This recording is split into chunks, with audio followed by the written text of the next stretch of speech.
Welcome back to LePodcast episode 53. As always, you're here with Hoop, Sainey, and the infamous Zee Huncho. Tumbleweaves have been the main attraction in the NBA landscape recently, as until tonight, there hasn't been any real action in over a week. In this show, we're going to preview the last portion of the NBA season in terms of our early award picks, as well as our favorites to pick up and lose momentum as the playoffs roll around. Before that, though, I'd like to share a video idea that I've had. If you follow my TikTok or our chalkboard, you know I do a lot of top 10 lists. This one in particular is the top 10 best one-on-one players in the NBA. Sainey already took a sneak peek at the list, and the people in our chalkboard hated it. So I want to see what Z thinks, and we want to get Sainey's thoughts again. It's slightly changed from last time, but I did not fall to any peer pressure. I did the changes I thought was necessary, which are still not very, still not crazy in terms of folding to the opinions of others. So without further ado, my top 10 list. The circumstances of the one-on-one is that you're playing to 11, and everyone at their position is playing other people at their position. So they're not playing against each other. This is not Luka Doncic versus Nikola Jokic. Like it's versus your positions. But here's my top 10. Number 1, Kevin Durant. Number 2, Joel Embiid. Number 3, Kyrie Irving. Number 4, Paul George. Number 5, Shai Gilgeous-Alexander. Number 6, Giannis Antetokounmpo. Number 7, Kawhi Leonard. Number 8, Jimmy Butler. Number 9, Bam Adebayo. And number 10, Jrue Holiday. Initial thoughts. I know you guys haven't spoken the entire episode so far. We went from I like the top of the list. Kevin Durant is my also unanimous number 1 most unguardable player in the league by far. And the Celtics proved that it takes a team. It doesn't take one man. It takes a team to keen in on that and shut that down for a series. Joel Embiid at 2 I like because I've said it before. Joel Embiid is the most unstoppable center in the league as of now. For a year or so, it was Anthony Davis in the last 5 years, but Joel Embiid, literally, if you think about it, you can't do anything but foul him at this point. If the defender that's on him is not a weight wise like compatible with him, he can back him down. If he is, he can take him off the dribble, hit him with some mean post fades, step back fadeaways, and things of that nature. The reason I don't have him over KD is because KD's KD. But I'm interested to know where's Luka Doncic on this list? I'm going to give you an honest question, and I want you to answer me very honestly. If Luka Doncic were to play De'Aaron Fox in a one-on-one, they check ball at the top of the three-point line, and De'Aaron Fox has the ball first. Does Luka Doncic stop De'Aaron Fox one time, or does he let up an 11-0? Let me know. Luka's not that great of a defender, but I don't think he's getting 11-0 skunked. I think that if De'Aaron misses once, maybe twice, maybe some off jumpers. But my thing is he doesn't need the jumper, bro. It's one move and it's to the rack. That's fair. But Luka would have to play drop coverage and pray he misses a 3-pointer to beat De'Aaron Fox. But what if Luka gets the ball? What about that? Luka can score in a barrage. Yes, he can. Luka been dropping points since he was 16. He can. Since he was 16. So I'm saying if Luka cooks in a slow way, that's why I give him credit. Luka cooks at his own pace. So if that man chooses, hey, I want to back down a littler De'Aaron Fox and maybe hit him with some shades of Dirk, I'm gonna do that. Or if I want to take him off the dribble, I know he can't body check me. So Luka can drive past the lane each time. It may not be a quick first step. It's a Luka first step. I'm taking that. Just as much as I'm taking a De'Aaron Fox quick first step. I'm just saying. Well, I value the slow, methodical one-on-one, which is why I have Shai so high. But Shai plays defense and has a wingspan and can stay in front of guys. You know, if let's be completely honest, I got Jrue Holiday at 10. If Luka and Jrue Holiday played a game to 11, you think Luka would stomp him? I think I think defense is heavily underrated in one-on-ones. Heavily. It is. Especially when we're calling fouls. Right. It's heavily underrated. My thing is that like for as much because Drew Holiday is a bucket too. I agree with you, and I think I understand the consensus as to why you put him right there because you're validating the fact that not only is he extremely gifted and talented defensively, but he can hold his own offensively. We've seen it before. He dropped 34 a couple weeks ago, I think, in that overtime win. But so I value that, I really do, but I just think sometimes it really boils down to if this person gets the ball first. If that means if Luka were to get the ball first, I can see Luka dropping 7 straight. Maybe Drew gets a stop, then he has to get the ball back. But am I counting on Drew to match that 7 straight of Luka's? Am I counting on Drew to go on a run, an individual run, hitting shot after shot after shot like a Luka can? That's in ones it's different because in ones you can get by if you're just hot, which is why I would throw Steph Curry into this mix a little bit because if Curry's hot, you ain't stopping that. He's hit the most. We had Nico Mannion on this episode or on the show for a reason. But if Luka, it's a mix of not only him being on fire, but having the physical capability of controlling the game to the point where if he wanted to back down Drew Holiday, he may not move him that much, but he can move him enough to create a little bit of space. Like Luka is extremely gifted one-on-one. It may not be as fast as Kyrie Irving handles wise or as quick as Houston James Harden first step was, but if Luka could score in every single way possible. I've seen Luka hit too many incredible one-on-one threes, one-on-two threes, one-on-two fadeaways, one-on-one fadeaways, tough floaters. Like a one-handed shot from the corner with 0.7 seconds on the clock. Like I've seen so much to where it's like one-on-one, Luka can get his own easily. Been doing so since he was And a jit. I just want to reiterate, it's the like the extreme lack of defense is what keeps him off this list. I don't want to say that he's like a Trae Young level defender because if he's in like he has a little size to him, like Trae Young is just a cone there. But the reason I have Kyrie Irving at 3 is because he can get anywhere he wants offensively. The chalkboard people were saying, if you have Kyrie, you got to have Steph. I think there's tiers to them on a one-on-one level. I think Kyrie clears, and I don't think that's disrespectful to say to Steph at all. But when it comes to him and Luka, I can at least expect Kyrie to try to, maintain his defender. He's going to get burned sometimes. But Luka against other points, how often, I mean, I don't watch enough Mavericks games in the regular season to fully understand this, but how often is Luka checking the other point guard if it's an elite point guard? How often is he actually checking him, or are they throwing another defender on him and he guards off ball? That's a fair point because in the playoffs last year, the Warriors did to Luka exactly what they did to Jokic, which was put him in a lot of high pick and rolls and force him to kind of exert a lot of defense, a lot of energy defensively, knowing that he wasn't that great of a defender anyway. So it was kind of a win-win situation in the end. So I would say this too. For some guys, they don't have that same luxury because they're not as great defensively to where defenses can, pick at them. I noticed that Jokic isn't on this list, and I assume that it's because of the defense, mainly. It's close. It's more so the lack of mobility compared to a Bam. Like Bam is moving with anyone. It's more so if they're starting at the top of the key, it's the fact that it's the lack of mobility more so. I understand, and I don't know if Jokic's game is predicated. Jokic's game is predicated to one-on-one and in terms of just like big men alone.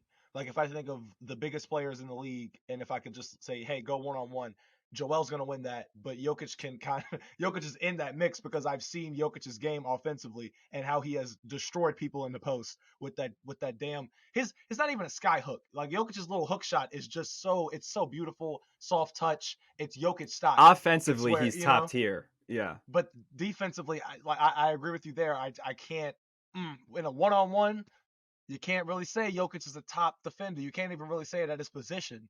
The only reason you would say it is because of how great he is offensively. You just want to give him a slight nod, but I'm with you there. Sainey, what do you think? You haven't spoke much. Well, number one, Hoopology is a liar because the first thing he said was, "I didn't let the pressure get to me. I didn't change my list up." Uh-oh. But who's the little birdie that told you Jimmy Butler should be on that list, Hoop? No, I had him as my first honorable mention. I was talking about the people I had who him were as my telling me first honorable Luka. mention. I was. But gee, he I didn't was, get any influence. Oh he didn't my get gosh! pressure. Oh my gosh! I was talking about putting Steph and Luka on the list blindly because of their namesake. Jimmy Butler is already an under the radar pick, Talk to the guns. who I was very close to putting on there. If you look at my original list, he was literally the first name in the honorable mentions. Your number one thing was I didn't give the honorable mentions any thought. I just threw out a couple names. No, I'm the chalkboard. oh my gosh! Look at you, hear that? Oh my gosh! Listen, I'm just saying. I'm not losing any. All I'm saying, I kept. He didn't have Curry no off the pressure. list. I kept. He didn't Steph have Curry no off pressure. The list. He didn't have no pressure. But Jimmy Butler went from 11 to 8 because a certain I somebody thought said about something. it. I'll be honest. No one told me to take Tatum off the list, but I thought about it, and if Jason Tatum and Jimmy Butler were in practice playing 1-on-1, I take Jimmy. Yeah. That's why I swapped them out. Okay. No, but you would take Bam and Drew over Jimmy too. Because remember what I said? I said if you got Drew on that list, 110%. No, I put Jimmy at like 7. I'm Jimmy at put him like at- 7. I swapped him at and 8. Tatum. Who's 8, 9, and 10 then? I'm gonna have to read off this list again. I thought it was Jimmy 8 and then Bam. All right, hold up. I'm sorry. Jimmy 8, Bam 9, Drew 10. Yeah, exactly. Yep. Jimmy's at 8, so you pushed him up from 8 to 11. Yeah, because a certain somebody says something, but there's no Oh pressure my- involved in your list. That better be the top comment when you post the video. I'm gonna say, I thought there was no pressure. No one was talking about Jimmy I'm Butler. just trolling. besides I'm you. trolling. Hey, there you go. That's my point. But like, so aside from because I feel like there's a Oh, lot of I big agree. names Curry's off this not- list. Curry is not a top 10 1v1 player in this league. What about compared to Drew? Who's cooking you first, Drew Holiday or Steph Curry? I personally, I didn't like you having Drew on your list because I feel like there are a lot of other 1v1 players I would take. Well, not a lot, but there Can you are a name couple of guys.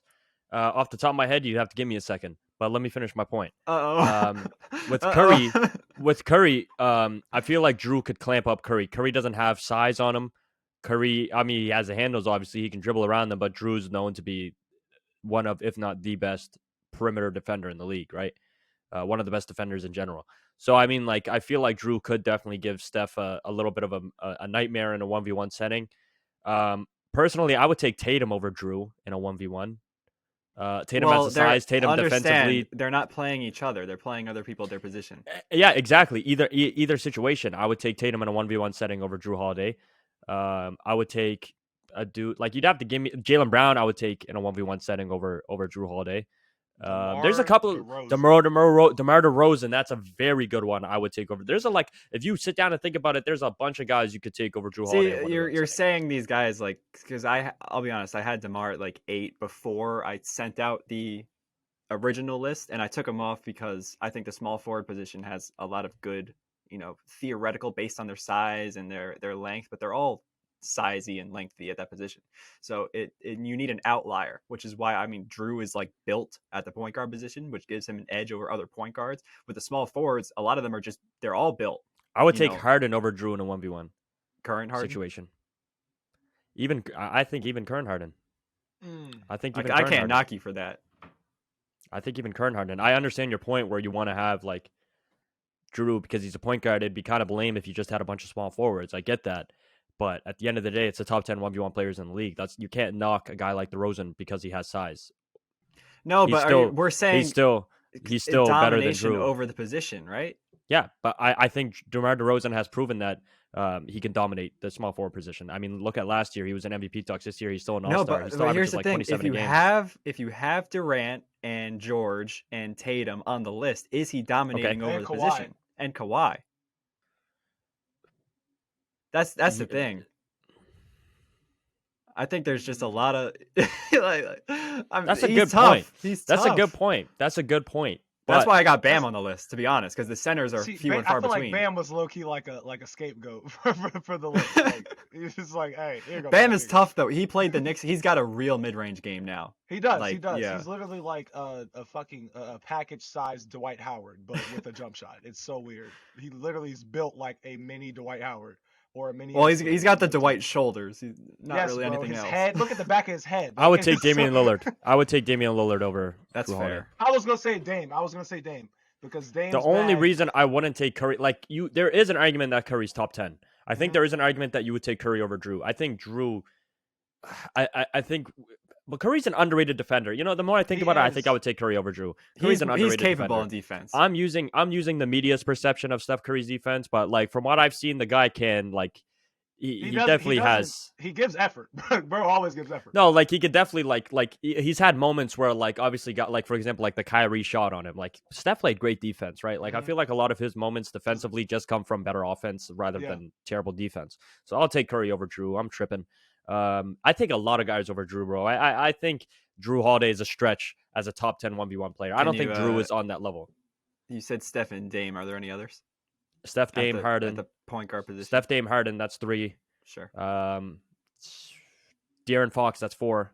DeJounte Murray and pickup. DeJounte Murray is a good one. In a 1v1, no, that's not even a joke. In a 1v1 setting, that's actually a pretty good one. DeJounte Murray, I would take over him. I would take DeJounte Murray over him. I think DeJounte has more of an offensive bag. You got to remember, as good of a defender, you're underrating Drew now. You're underrating Drew. I don't think I'm underrating him. I think I'm rating him properly. I think he definitely has a bag. But compared to these guys, you got to remember, in a 1v1 setting, you're comparing it to good. I'm not saying compared to Steph or Hart. You're saying DeJounte Murray.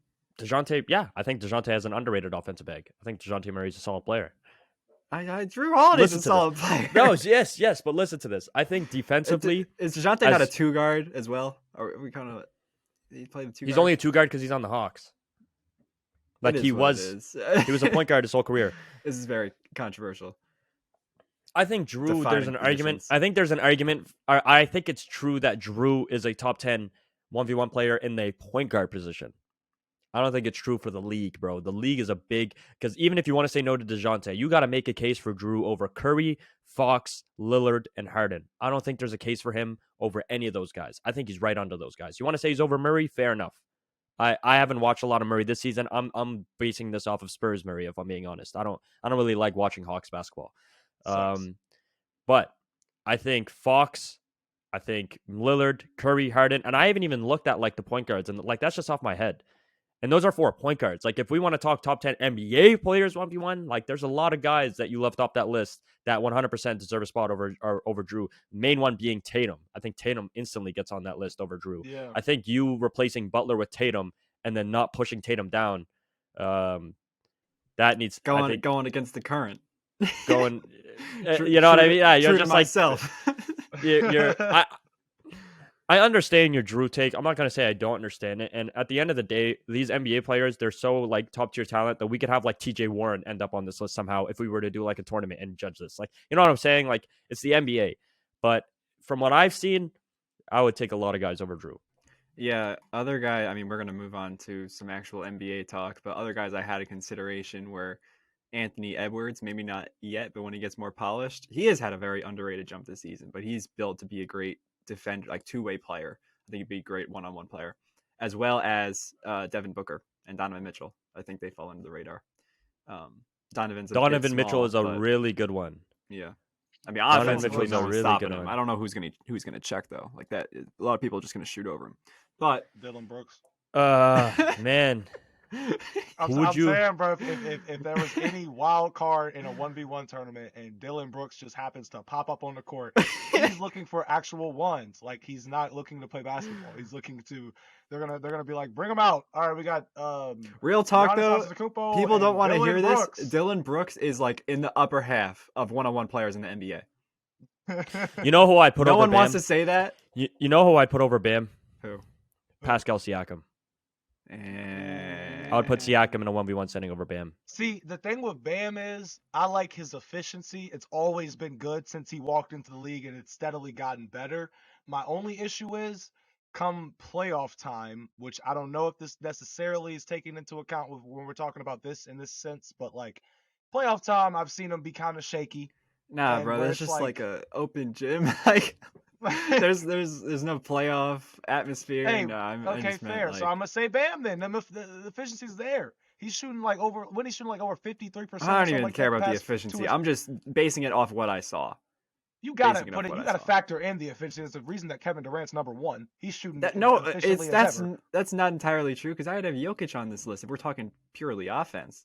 Because yes, but we're not. We're talking about the efficiency is like a testament to his skills, but you're looking at a 7-footer who moves like a guard in Kevin Durant. I think that's the only reason. Yeah, But but we when you're talking about Bam, okay, fair, whatever. You know what? Just whatever. Screw you. Okay, cool. Let's move on to the predictions. let's move on to the predictions. Yeah, if you guys want to start with your predictions. Yeah. I'm looking at the Basketball Reference MVP tracker. I think we already have the same idea as who we think should win the MVP. Basketball Reference agrees. Nikola Jokic has a 68.8% chance of winning the MVP award. It makes sense considering it's Basketball Reference and all this is stats. Yeah. And Joel Embiid is second at a 9% chance. That should be a runaway, no voting needed, according to this site. If I could list off his counting stats, this is pre-All-Star break, obviously. 24.7 points, almost 12 rebounds, 10 assists, a steal and a half. This is on 63, 40, 82 shooting splits. That's unheard of. If we were going based off the paper, you take Jokic like without thinking twice. Not to mention his team is the best in the Western Conference, and they don't have a so-called super team. This is not a Embiid Harden scenario where Harden has a name to himself where they're going to be like, oh, well, he has some decent help. People look at Jamal Murray, but especially since he's coming back from injury, this is not this Denver super team. I think in theory, Jokic runs away with it. The issue is obviously narrative circle. Jokic doesn't play defense. When he plays Joel Embiid, he gets cooked. And I'm not saying that I think Jokic should run away with it. I think it is a conversation to have. I'm not one of this, Jokic, I don't want to say supporters. It's like they're extreme supporters, like the advanced stat nerds. I just think based on his play this year, he deserves the MVP. But obviously, narratives influenced MVP voting over the last couple decades, so I think it should continue to do that. And if Embiid puts up a good case, I think he has a chance to win it. And I'm not going to put that against him. The main reason where I see Jokic, I agree. I think Jokic is the MVP. I think the main reason, or the main thing I see him coming to why he doesn't get the MVP if he were not to win is voters fatigue. I think voters fatigue is going to play a heavy role in it. I think if you were to give me an option, though, I say Jokic. I think he got to be the first back-to-back since Bird, especially if he averages a triple-double on which he's 60+%. That's ridiculous. That is ridiculous.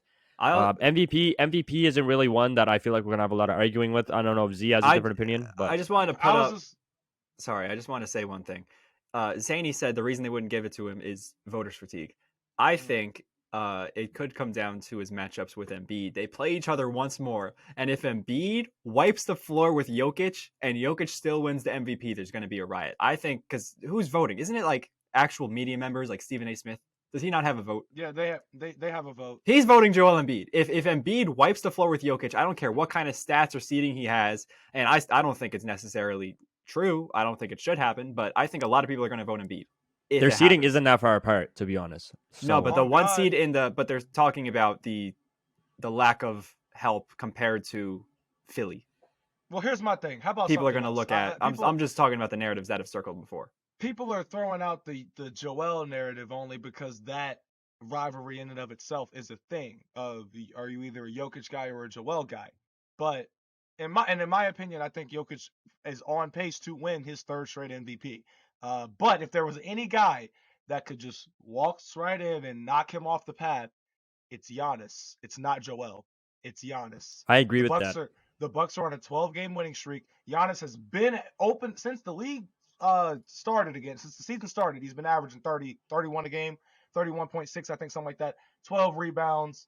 And he is the leader in DPOY votes, I think, right now. He's on pace to potentially win another DPOY. That's Jaren Jackson, but is he? Well, I think Giannis is top 3, isn't he? I know he's in the discussion. So Giannis could potentially do what he did 2.5 years ago, MVP and DPOY again. Because here's the thing. All right, sorry, continue. Here's the thing. I'm just gonna say this. Jokic, in terms of an MVP award, like you said, when you look at the damn numbers and you look at the fact that bro is about to start averaging a triple-double fully, and it's just gonna be on the books with this over 60% from the field shooting percentage and the true shooting percentage, which is even more out of this world. On top of the fact, like you said, they don't have a superstar or a superstar duo, I guess you should say, because Jokic is in and of himself a superstar. But I don't think that the voter fatigue thing is going to be a problem, because when you look at how the league has shaped up, if Denver were to still maintain the number 1 seed in the Western Conference, because they're sitting 5 games ahead of Memphis, so they're sitting comfortably at number 1. The same case cannot be said for the Boston Celtics, who are sitting at half a game behind the Bucks, or half a game in front of the Bucks. So the reason I say Milwaukee is because a 12-game winning streak, with them taking back control of the top of the Eastern Conference, with Giannis and the injuries that he's dealt with and the rest of the team has dealt with, that could just be another MVP story right there, where they're like, hey, uh, Giannis, you are the best player in the world, according to not just multiple fans, but like players as well. Jason Tatum, they came out and said it at the All-Star little presser or whatever with Malika Andrews. But Giannis, and in me and Hoop's opinion, honestly, Giannis is the best player in the league, best two-way guy in the league. No, gone are the days of Kawhi Leonard and the fun guy. It's Giannis. So Giannis had voter fatigue problems when Jokic won his first one. So I think that his voter fatigue problems probably are going to go away. And this is still an if. This is taken into account if the Nuggets are like the 2nd seed and don't finish with the 1st seed, and the Bucks finish with the 1st seed. This is all if. But I could see that being a case of them, like, hey, I disagree. I disagree. Really? Yeah. Why? You go first. My main thing with the MVP voting, and I think should always be accounted for with the MVP award, is how many games they played. That's a big one. Giannis is injured, so he's going to be out for a couple more games, and he's already missed a few. Joel has played 45 games. Giannis played 47. Jokic has played 51, I believe. I think it's all gonna come down to, I think Embiid has a really tough time winning it because of that. I think him missing more than a week's worth of games is going to be critical compared to Jokic.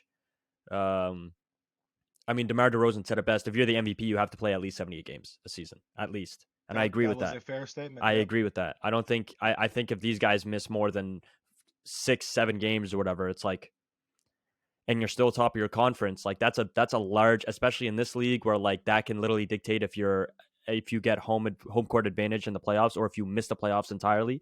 Like 7 games can literally dictate an entire season, and you miss that much. I think Jokic is still my pick, and I think number 2 is Embiid. I disagree for a different reason as far as the Giannis having a chance to win it. I said it last year when Embiid missed a lot of the season. It's partly due to injuries, but partly not. In terms of like my point, the MVP narratives are only based upon what happens recently. We talk about the MVP of the NBA season, but it's really the MVP of February and March and April, like the end of the season. Giannis, we had a conversation, and I don't know if you guys agree with me, but I said it when we were talking about who should be starting in the East for the All-Star game. I said, I think if I were to pick between Tatum, Embiid, Giannis, and Durant for the person who should be not in the starting lineup, I said it should be Giannis. And while I do think he's the best player in the world, I don't think that he's been the best player this season. I think Jokic has thoroughly been the best player this season. There's still been one game back in October, the only game where he shot under 50% in a game. Once. Giannis is, I remember seeing the stats on ESPN where he went like, I don't know, it was like 2 for 12 and had a bunch of assists and rebounds, like a Draymond Green type game. I'm not saying that those should be forgotten, because it should be a total package of the season. But you need to take into account all these weeks and months that have happened in the total package, as opposed to, what's the final product. So because of that reason, I hate the recency bias and all the narratives that are pushed late, which is why I think it's the Jokic runaway. But I like that. I do like that, actually. And I wasn't saying I'm saying I'm picking Giannis. I still got Jokic as my MVP. But I do want to ask. He could definitely get the votes. Right, the media will be willing to put him in there. Let me ask y'all about this. So I was watching First Take earlier, and they had a segment where they were asking who was under the most pressure this season. We're at that stretch where after the All-Star break, it's whichever team can hit the gas pedal running could end up in the finals. We saw it with the Celtics last year, a complete turnaround post All-Star break, right? So with these late stretches and these teams that just got shaken up with the trade deadline and things like that, it came to me the other day, a lot of people are under pressure this season for a lot of different reasons. Nikola Jokic is one of those people, if he were to win this third straight MVP and not make it to the finals, at least, maybe even the conference finals, it's gonna, like, think about the narrative for Jokic and what that's gonna look like. You were talking about recency bias and they take into account, postseasons and things like that. For Nikola Jokic, this would be the first time, I think, where you would give someone 3 straight MVPs and couldn't make it to the conference finals at all in those reigns. So, and you got to think about that. Also think about, and I'm just gonna ask you all about that and then move on to another one in a second. But just for reference, think about other players that are under pressure as well this season. You got a 38-year-old Chris Paul with the best team probably that he's ever gotten in his life, besides that Houston Rockets team, and the best position to win a championship. No, this is the best. This is the best. Really? Quite easily. You think it's just because it's KD? Easily. No, they don't even compare. Just because it's KD. Absolutely. Just because it's KD. I agree. Bro. I agree. Absolutely. I agree. That's what y'all say. Devin Booker. I can't help. I can't. It's like the Suns are still nasty, bro. Like KD, I still don't think they're making the finals. I'm still a firm believer that I'll take the Nuggets and the Clippers in a series. Mavs would go back. I know I said I would take the Mavs. I think I still do. No, now that the Clippers have Russ, have Russ, nasty, bro. What? The Mavs over the Suns. I think that would be a good series. It would be for sure. It would be fun. I think, and I would edge out the Mavs. I'd edge out the Mavs. I don't care what they do in the regular season. You guys forget that Luka Doncic is on the Mavericks. Look how terrible the Mavs were last season in the regular season. Look what they did in the playoffs. Once you get to the playoffs, it's a different game. Teams completely change. Jalen Brunson averaged like 16, 17 in that playoff run. Was he not incredible? The first round. Was he not incredible? Let me see a stat. Well, we don't. If it wasn't for Jalen Brunson, they wouldn't have made it out of the first round. If he's gonna go ahead. Sainey doing his research. Let him do his thing. We should probably move on, right? Okay, well, where are we moving to? And another. Okay, listen. Even if I didn't even check, but even if Jalen Brunson did good, you're replacing Jalen Brunson with Kyrie Irving, dog. Right. Come on. Fair. And Jalen averaged 21. And you're taking out the remaining defense you had. Yes, that's another DFS. Oh, Dorian Finney-Smith? Yes. Think I'm worried about Dorian Finney-Smith? Oh my god. You'll be worried about him. You'll be worried about him when you sit there looking and say, "Who gonna guard him? Kyrie or Luka Doncic? One of the two."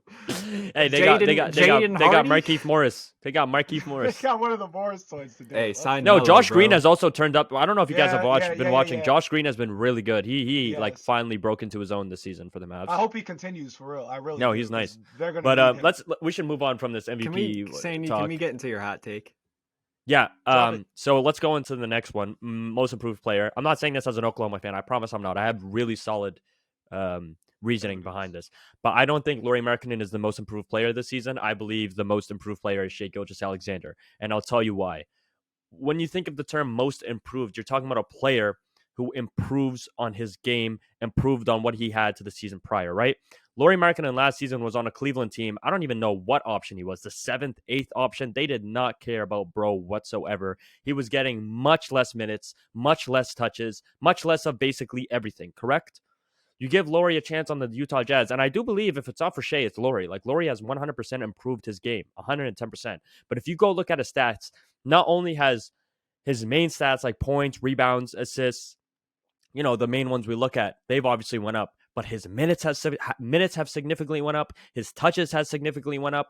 Everything goes up because he's gotten a bigger role. Shai Gilgeous-Alexander only averages 0.7 more minutes this season compared to what he averaged last season. He also averages basically the same amount of turnovers, 2.8 last season, 2.9 this season per game. Basically, the same amount of touches, the same amount of everything. But this guy shoots 5% better from the field, averages almost over 6 more points a game. He went from about 24 points per game to almost 31 points per game, right? Goes up in basically everything. Defensively, he rises in everything, in steals and blocks, and he's getting the same amount of touches. To me, that's more of an improvement than what Lauri Markkanen did. Lauri Markkanen got a much significant role, a bigger role with the Utah Jazz, which led to his stats improving. And yes, he's still improving. I'm not saying he didn't, but Shai Gilgeous-Alexander is in the exact same spot that he was last season, but has improved in basically everything that is a positive stat, and everything that is a negative stat, such as turnovers, such as shooting percentages, have not gone down whatsoever, which is why I have to give it to Shai Gilgeous-Alexander. I like that take. I do. Shai is also my MIP, and I didn't really think. I thought that the only close person to him would be Lauri, but that was, and I like Sainey's entire reasoning behind that. Brunson. Jalen Brunson, I was about to say, Jalen Brunson comes in at that third spot because when you are looking at the New York Knicks as a whole, this man has low-key saved them a tad bit, saved the franchise at least within half a season for now. For now, all right? Playoffs, I can't wait to see that. But for now, Jalen Brunson's addition to this team has completely changed not only the concept of the offense, so not around Julius Randle, but through Julius Randle. I agree. Jalen Brunson definitely has improved significantly since his last season, but you also have to remember he averages like 5 more minutes, 5 extra shots per game, and his efficiency went down. Like I would take Laurie and Shea over him. I'm not saying he hasn't improved, but Jalen Brunson, he's winning basketball though. Like he's winning. What's their record compared to? You got to remember Utah, and the Knicks are like the Utah and the Thunder in the West. Yeah, but and the like Utah the and seed. Utah and Thunder are in the West, which is a lot more competitive than the East. The East is the top 4 teams, and then anybody can make it. The Knicks are 33-27. The Thunder and the Jazz. The Thunder are 28-29. Jazz are 29-31. That's not that big of a difference. For you to say most improved. One team's in the playoffs. The other 2 are not. They're both in the play-in. So do you Jazz think that by default they're just actually sorry? The Thunder are in the play-in. The Jazz are the 11th seed. Apologies. Do you think that by default they're just supposed to be like, oh wait? No, I'm saying I know Sainey wants me to disagree with the Shea pick because it makes for better content. I agree with it. I just think Jalen makes a good case for number 2 over Laurie. But I will say this: when you initially said Shea, I thought about John Morant's pick last year. John Morant's pick last year is something I definitely disagreed with. 100%. Because I saw the trajectory of the superstar that John Morant was becoming. I did not see that with Shea. You could run back all the episodes from this. I did not see this coming this quick, which is why I agree with it. But if you look at the history of the most improved player, you got guys like Julius Randle 2021. No one saw that coming. Brandon Ingram, Pascal Siakam, Victor Oladipo, Giannis, CJ McCollum, Jimmy Butler, Goran Dragic, Paul George, Ryan Anderson, Kevin Love, Aaron Brooks, Danny Granger. These are not guys that are like destined to become superstars. This is not LeBron or Luka taking a massive second-year jump that, they went from 20 points a game to 29 points a game. And like John Morant did that in his third year to like, I don't know what it was, like 23 to 27. Basically, he went from 19 to 27. Rising star to has much higher efficiency. I don't hate the John Morant pick from last year. I know a lot of people disagreed with it. You can disagree with it in the sense that, I disagreed with it in the sense that it didn't follow the MIP rules, but it does fit the MIP description. I just think they need to be consistent with how they give it out. I understand that. But I agree with Shea because I didn't see it coming and he took a big jump. So that's why I think the only people that saw it coming are Thunder fans because I watch every single Shea Gilgeous-Alexander basketball game, and that man has been crazy since he stepped on the court for the Thunder. He has been an amazing player. We saw the flashes as Thunder fans. I think I give him MIP for the exact reasons I stated. He has not been awarded any more touches. He shoots under a shot more per game. He averages under a minute more per game compared to last season. He averages 0.1 more turnovers compared to last season, right? But he, in every other category, has skyrocketed. And not only that, the Thunder were a solidified top 3, top 4 lottery pick last season, right? When you think of the Thunder last season, what do you think of? Nothing. When you thought of them coming into this season, what do you think? Wemby. Let's be honest. Like, they're in the race for Wemby, right? Well, there's a good chance they're going to make the playoffs now. They're right up there. They're right up there competing. They're 0.5 games behind the reigning champions and the Warriors. They're Don't say that, dog. We could say the same thing about the Jazz, bro. We could say the same thing about don't say the reigning champions just to solidify your point, bro. The Warriors are buns, bro. Anyway, listen, the Thunder are 1 game behind the 7th seed. They're 1.5 games behind the 6th seed. That's all I'm going to say. And we did not expect that from the Thunder. We did not expect that from the Thunder. They were just talking about the West. Hold on. No. Just say they're a good basketball team when they were not. They're a good basketball team, and I'm comparing it to the most. I'm comparing them to the better conference. Who? As a conference, the West is better than the East. The East has the top 4 big dogs. That's not necessarily true. They're more competitive. Really, after the Kyrie and KD, conference, after Kyrie and KD go to the West, do you think that the West? We're talking about the East is better than the West? All the games that you're seeing being played are without Kyrie and KD being in the West. No. I'm just saying the entire West, record is built up of the old West. Yeah, right. But I'm saying right now, West versus East. I'm just saying right now they got KD and Kyrie. This has nothing to do with it. I'm just saying West and East are much more competitive. Well, so right now, but we're talking about the season. Never mind. Just let me let ask it this go. question. Let me ask this question. Let me ask this question real quick. This is I'm trying to help Sainey with his take real quick. Sainey, do you think that SGA is a top 10 player in the league currently? We literally just went over this last episode. We said no. Yeah. We literally just did this. There's last a lot. episode. There's a lot of talent. I'll be honest. He Why can crack why into is it. he smirking? He can get it. He can get it next season. He can push into it next season if the Thunder Right. become a solidified playoff team. I think So the only thing holding him back is that we're not a solidified playoff team. Okay, that's fair. But you, if the Thunder somehow manage to be like a 6 seed, I will give it to him. 100%, I give it to him. 100%. The only reason I asked that question is because I remember before. Nah, the season started, that's sorry. I gotta call that out because if Jason Tatum's not in your top 10 and we're talking narrative bait, I thought you said you had two lists: your hoopers and then your NBA players. What are you? No, talking we're about? talking. He said top 10 NBA players. I'm not talking hoopers. Okay, I wanted to clarify. He just said I wanted NBA. to clarify. He said NBA players. I did. Jason Tatum's 100% of my top 10 NBA players list. I already mentioned this. I still think that's a little whack, but so all I'm saying is you have Drew Holiday at 10. That's nothing. That's nothing to do with it. It's a one-on-one list, bro. All I was saying was the reason I asked that question was because I remember before the season started, Sainey said something along the lines of Shea will be top 10. I don't know if he said this year or like eventually, but Hoop said he didn't think he would be top 10. I agree. I did Right? say that. I said So- Shea will be top 10 by the end of the season, and if we get to like somehow a 6 seed or something, I stand by that point. So far, Sainey's on pace with that take, right? And SGA, if you really look at the number, like I'm more of an efficiency guy. Like if your numbers increase to the point that Shea Gilgeous-Alexander's did, I'm looking more at the fact that he's shooting, was it 52% from the field, 90% from the free throw line, like on top of the great defense and on top of the fact that he literally can get his own bucket and get his teammates involved when push comes to shove and he absolutely needs to. And the Thunder aren't necessarily that far away from a legit play-in spot. And if you had to bank on the Thunder to win one game to get them the 8th seed, it's not that we're far away from a play-in. We are going to be a play-in team. We're already the 9th seed, or the 10th seed. We're 0.5 behind the 9th seed. But I think we're going to stay at that spot because if you look at the teams below us, the Lakers are holy moly guacamole. The Lakers are so many games behind. We got to talk about their season's done. The Lakers. But let's do our predictions real quick because we still have the Defensive Player of the Year. Rookie of the Year, we can all agree it's Paolo Banchero, right? PB. Defensive Player of the Year, I have Jaren Jackson Jr. I don't know what you guys think. I think Z is a Giannis guy. I was going to go either my top 3 is Jaren Jackson Jr., Giannis, or Brook Lopez. Oh, Brook Lopez is really good. The issue is that those two guys are on the same team, so I go JJJ. Yeah, I get that. I'm going to go JJJ as well. Is there an award we're missing? Sixth Man of the Year? It's not Russ anymore because Russ is probably going to start for the Clippers. Unfortunately, I have to give it to Malcolm Brogdon. I think that Russ should come off the bench for the Clippers. That's just me, though. I don't think he will. I agree with you, but I don't think he will.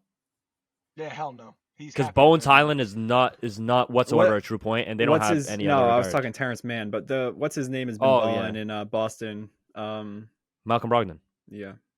Yeah, I have him. Yeah, he said that. All right, wait, real quick. I just want to end. I feel like we should end this episode off because if we talk Lakers, we're gonna go for. No. I want to do this real bad because I saved this Instagram post just for this episode. Oh, okay, right. It's a tier list that I don't know if this was like a group thing from the site, but it's on NBA on ESPN. So this is supposed to be like an official list. This is, I'm sorry, Kirk Goldsberry. So take that credibility as you want. The top shelf of NBA contenders: the Celtics, the Bucks, the Nuggets, the Suns. I think that's pretty fair. I would replace the Clippers with the Suns, but other than that, I agree. You can't leave KD. If we're talking top shelf, bro. Yeah, but if you're talking top shelf, you can only take 2 teams from the West in a Clippers versus Suns series. Who would you take? I think it goes. It's hard. It's a toss-up. I edge the Clippers. So I'd put both. I'm not replacing the Suns with the Clippers. No, but you only can have 2. You have to replace one of them. I'm not replacing the Nuggets. The Nuggets have proved that they're. And that's fair. You just said it off rip. Like, no, take the Suns out for the Clippers. Yeah, because they could be better by a millimeter. They could be better by a mile. If they're better, I'm gonna say it instantly. Sure. We'll find out. I'm rooting for the Clippers though. Second tier: 76ers, Cavaliers, Grizzlies, Clippers, Mavs, Warriors. God. Yeah, no. The Warriors are automatically in the second tier. Straight up. No, I don't. No, I don't agree with them being in a tier at all. They're in the play-in. No, if you're in the play-in, you're not in the tier. Sainey, we are not about to get into this right now. You are not about to sit here and tell me that the reigning defending NBA champions. Yes, I am about to say that. I'm about to say that. Oh my God! So wait a second. They'd have to. I'm about to say that. Do me a favor. Go call Charles Barkley. Go call Charles Barkley, Kendrick Perkins, and any other idiot that said that the Warriors dynasty was done last year. I would if I had their number. Right? Perk is a potential podcast guest, so don't do him like that. Yeah, you know what, Perk, I'm sorry, but come on now. Chill out on our team, bro. Come on now. Anyway. No, the Warriors are not second tier. They are second tier, and they're going to prove it after this All-Star break. With the Sixers. You put them on a tier with the Sixers. The Sixers, I like the team. I like the Sixers, don't get me wrong. Top 5 offense, top 5 defense. I love everything about them. Doc Rivers. But they still have man. one guy named Doc Rivers and the other guy named James Harden. The Pelicans beat Warriors in a series. The Pelicans will beat the Warriors in a series. With or without the Pelicans Zion should be there. With or without Zion We're assuming healthy. I'm not assuming that we're heading into the playoffs now with everybody's injured. That's why he's got the Clippers top tier. I can't assume that. That's why I have the Clippers top tier. 110% hoop. 110%. I can't assume that because every time the Warriors that matched up with the Pelicans this year, Steve Kerr has promptly benched Clay, Dre, Steph, Wiggs, and all of their best players. But we've seen the Pelicans with Zion. Are you sure of that? Are you sure? They're going to have to shoot. Are you sure they don't want to see you? If Zion is there, if Zion Williamson is there, he can shoot. He gonna have to show us. If Zion Williamson, no. I want to hear this from you, and if you stand by this, I respect it. If Zion Williamson is on the court, the Pelicans don't want to see the Warriors. The Warriors win that series in 6 or 7. With Zion on the court. Straight up. CJ McCollum, Zion Williamson, Brandon Ingram. You can call it championship pedigree. You can call it watching CJ the last time bro was in the playoffs. You can watch him the last time he was in the play-in. You can talk about Brandon Ingram being so damn young. You can talk about Zion Williamson hopefully being there for the entire series in itself. I disagree. You can talk about Jose Alvarado either really being on fire shooting the ball wise or not, because you're going to have to match the 3-point shooting of Steph, Clay, Jordan Poole, and Wiggins just got back into form from downtown specifically. On top of the fact that GP2 is going to be bringing that defense off the bench. The shooters they got shooters everywhere off the bench. A rising Kuminga this season. Hell yeah, I'm taking the Warriors. I don't give a damn. The Warriors are the one team in the league where it does not matter if they are the 7th, the 8th, the 9th, or they somehow manage to make it into the top 6. No matter where they are, they're the ones. They're the ones you got to beat. It's that damn simple. They didn't have a big last year. They had the same Kevon Looney. Z, say this on the pod. The Warriors are the team to beat in the West. Straight up. The Warriors. No, that is a statement you could say because they're the defending champions. That's not like a ridiculous thing to say because they're the defending champions. Any defending champion is the team to beat, but they're going to get beat in the first round if they make it past the play-in. Yeah, it's a thing to say. 100%. I agree with you, Z. I agree. Whatever the two teams that make it to the final, the Celtics.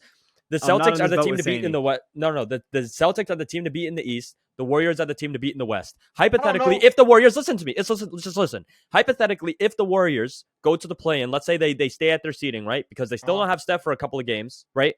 And they stay in the play-in. If they make the play-in, the max they can be is a 7th seed or an 8th seed. If they're the 7th seed, they face the Grizzlies. I can see that being a tough series, 100%. If it's the 8th seed, they play the Nuggets. They are not beating the Nuggets in a series. They will not beat the Nuggets in a series. They will not beat the Nuggets. I promise you they won't. They're going to expose the hell out that boy. The Grizzlies are only... The Grizzlies, by the way, if somehow the Kings slip into the top 2, I agree. The Kings don't. That's a joke. They're first round exit to me because they don't have the defense necessary to. Well, let's be honest. Like respect to the Kings. They're making their playoffs.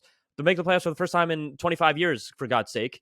But they're not making it past the first round. That's my prediction. If the Clippers or the Suns, who have just got insanely better, crack into the top 2. The Warriors have to either beat the Nuggets, Suns, or Clippers. I think the Clippers and Suns are going to crack into the top 2 seeding because I don't see them losing much of any of their games that are left, right? So you tell me you would put the Warriors up against the Clippers, Suns, or Nuggets. I think any of those teams destroy the Warriors. It's not a 7-game series. No. They get beat. They beat them. Sainey, that championship pedigree, you forgot about it. KP forgot about it. Everybody else forgot about it last year. And what happened? Oh, the Warriors, they don't have enough. They don't have enough size to go up against Nikola Jokic. Who's going to stop them? What do? No, but there's a difference. Jokic actually has a team around him now. Jokic's whole team was injured before. Right. Here's the thing. He has a team around him, right? He does. Is Jamal Murray the same Jamal Murray from the bubble? No, but you also have Porter Jr. and Aaron Gordon and KCP. You have a much different team than what they played in the series before. Mason Come on. Plumlee. Oh my God. No, he's on the Clippers. Hold on.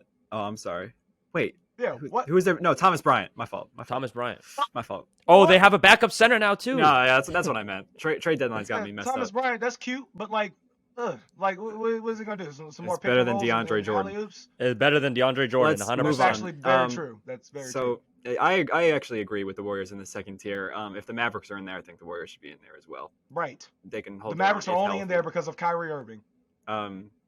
The long shots. What? The Mavericks made the Western Conference Finals the season prior. Luka alone puts them second tier. Luka alone makes them second tier. And they traded away 3 of those players that got them to the that helped get them to the conference finals. DFS is their biggest hit to me. I agree. DFS was a huge hit. Getting rid of Dinwiddie and replacing him with Kyrie is not a hit. And who was the other player that got hit? Don't say Whoa. Retrace. It's an improvement. That was nasty. It's not don't say that. I ain't mean it like Come that. on. I ain't mean it like that. I ain't mean it like that. It's not an like that. I'm just saying, when you look at what that Mavericks team that got to the Western Conference Finals last year, what they had was perimeter defense and shooting. What they let go of was that perimeter defense, the last line of defense at the point guard position specifically, because Kyrie isn't necessarily a terrible defender, but he isn't going to cover as much space as Spencer Dinwiddie did. That's all I'm saying. Offensively, he makes up for it because he's Kyrie Irving. But other than that, I mean, we just talked about it. Their defense took a hit. The Mavs didn't have defense to begin with. They were the 24th ranked team in the league. They got Kyrie Irving and Markieff Morris and think that's going from Dinwiddie to Kyrie. Up. Going from Dinwiddie to Kyrie defensively, considering what Kyrie brings offensively on top of that's not. Listen, okay. Let me ask you. DFS, I agree. DFS was a bad hit. God DFS bless Reggie Bullock, but he's not carrying that defense, bro. I agree. DFS was a big hit, but the Mavericks are still. I still think man. the Mavericks are better than what they were last season. I still think that. Okay, so here's my thing. I need to ask y'all this one final question right before we go off, and it's about the Dallas Mavericks and this trade specifically. Now look at that ranking list that Hoop just gave us. According to what's his name, Chip Skylark. Who'd you say? Kirk Goldsberry. Who'd you say? Chip Skylark? Yeah, the dude, my shiny teeth. So that dude just made that list, right? We got to shout out to you, but we got the top 2 at tier 2. We got the Mavericks. The Mavericks, I just talked about it. They made a trade. They sent Kyrie there. They got rid of their 3-and-D DFS and Dinwiddie, there, right? So, but they did it for Kyrie Irving. Basically, they signed Kyrie to pretty much a 3-month deal, 3 to 4 month deal, because it isn't even a guarantee that Kyrie resigns with this franchise. So it's more like they're buying all in on the fact that if we have Kyrie Irving, we can nix our defensive problems or try and cover them up with Kyrie Irving. But when you get into the postseason and these teams it's grueling 7-game series, and you run across a team like the Golden State Warriors that knows how to play team defense, or you run across a team like the Clippers, who definitely, with the coaching of Ty Lue, could figure out, oh yeah, we got to go against Luka. Well, he cooked us before by himself. Let's see if we can box him and Kyrie up and make everyone else beat him. Things like that are going to pop up, I feel like. So was this trade to y'all really all that it is? Because I feel like some people are just looking at it like, oh, it's just Kyrie and Luka. Yeah, Kyrie and Luka, that's enough. It's not really enough. I think it's a piece in the right direction. It's just not it's not a championship this year. I mean, we're talking very specific, like the tiers of guys that are not. Yeah. My only gripe is that I think the second tier of the Sixers, Cavs, Grizzlies, Clippers, Mavs, Warriors should be split into 2 different tiers. Yeah, that's like so many teams. It's a lot of teams. Second tier should only have other than the 4 Sixers, so 4 teams. It should have another 4 teams. It should have another second round teams. I honestly think man, I don't know. I just can't. The reason I can't put the Warriors in the second tier, because second tier is assuming they make the second round. The top, it's almost evident that the Warriors are going to be a bottom. If they make the playoffs, they're not going to have home court advantage. We can agree on that. They're way too down the hole. I mean, it's possible, to be honest. It's 2.5 games, it is. Warriors, but bro. Curry's not going to be there for a couple of those games. That's why I don't see it.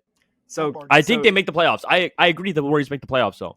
I would put them third tier because my predictions for the top 4 seed is going to be the Suns, Clippers, Grizzlies, Nuggets, right?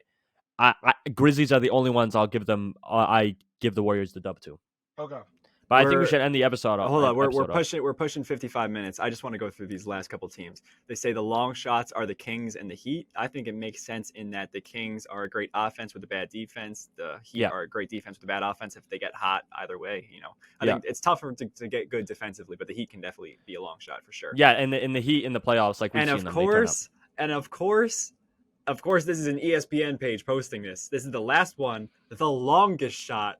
The Los Angeles Lakers. Oh. Get out of here, bro. No, they don't have any shot. Get out of here, bro. I'm not even saying this as a Thunder fan. I think the Thunder have a better chance at a ring than the Lakers do this season. If they're gonna put the longest shot, put the Knicks there, bro. If they're gonna put the longest shot, I would decent offense, decent defense. The Lakers. You want me to be honest? Both. You know what I would put for the longest shot? The Nets. The Nets. The Nets. I like that. The Nets. I think the Nets. DFS. Mikal Bridges, Cam Johnson, Spencer Dinwiddie. That's a solid. No, that's the longest shot.